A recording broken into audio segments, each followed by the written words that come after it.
नमस्कार, आप देख रहे हैं न्यूज़ 24। मैं हूं आप सभी के साथ विपनेश माथुर। मुंबई से दिल्ली तक सियासत गरमाई हुई है, आप लगातार देख रहे हैं। लाउड स्पीकर और हनुमान चालीसा पर जारी सियासी चालीसा के बीच राणा दंपत्ति की बेल पर आज सुनवाई होनी है।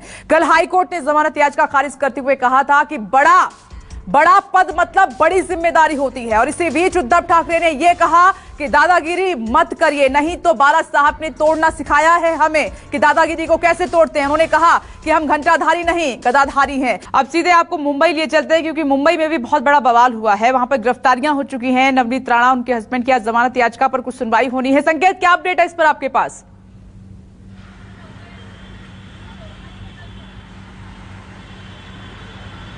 देखिए विपनेश, कल बॉम्बे हाईकोर्ट में नवनीत राणा और रवि राणा की जो याचिका है उस पर सुनवाई हुई थी और बॉम्बे हाईकोर्ट ने उसको खारिज कर दिया था, ये कहते हुए कि दो एफआईआर उनके ऊपर दर्ज हैं। ऐसे में उन्होंने मुंबई के सेशंस कोर्ट में आज जमानत की अर्जी लगाई है, जिस पर करीब 11 बजे के आसपास बताया जा रहा है की सुनवाई होगी। क्योंकि हम देख रहे हैं कि पिछले करीब एक हफ्ते से मुंबई में हनुमान चालीसा और अजान को लेकर विवाद लगातार बढ़ता जा रहा है। जैसे ही राणा दंपत्ति ने मातोश्री के सामने हनुमान चालीसा पढ़ने की बात कही, उसके बाद शिवसैनिकों ने हंगामा किया और दोनों की गिरफ्तारी हुई। हालांकि कल हमने देखा था कि बीजेपी का भी एक डेलीगेशन गृह सचिव से मिलने के लिए दिल्ली पहुंचा था और वहां भी जो राणा दंपत्ति हैं उनकी तरफ से भी एक चिट्ठी लोकसभा अध्यक्ष को सौंपी गई है, जिसमें कई गंभीर आरोप लगाए गए हैं कि उन्हें महाविकास अघाड़ी सरकार और उनकी पुलिस पानी तक पीने नहीं दे रही है और जाति सूचक शब्दों का इस्तेमाल कर रही है। तो इस तरीके से आरोप प्रत्यारोप का दौर चल रहा है। कल हमने एक चीज और देखी थी कि महाराष्ट्र के जो मुख्यमंत्री हैं उद्धव ठाकरे, इस पूरे विवाद पर पहली बार उन्होंने अपनी प्रतिक्रिया दी थी और सीधे बीजेपी और राणा दंपत्ति को अपने निशाने पर लेते हुए कहा था कि वो नकली हिंदुत्व की जो बात कर रहे हैं वो नहीं जानते कि शिवसेना किस तरीके से गदाधारी हिंदुत्व की बात करती है। यानी कि शिवसेना को वो लगातार ये बताने की कोशिश करते रहे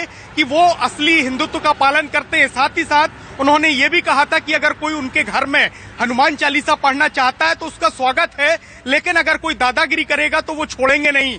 यानी कि सीधे चेतावनी विरोधियों को उन्होंने दी थी। अब आज राणा दंपत्ति की जो जमानत याचिका है उस पर सुनवाई होना है।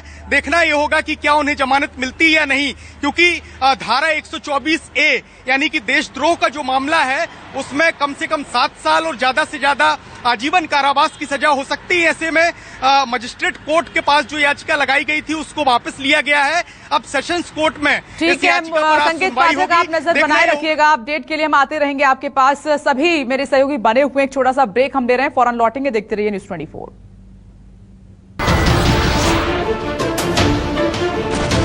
नमस्कार, मैं हूं मानक गुप्ता।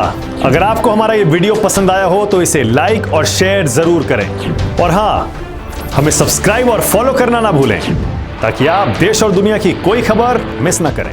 तो जुड़े रहिए हमारे साथ और देखते रहिए न्यूज़ 24।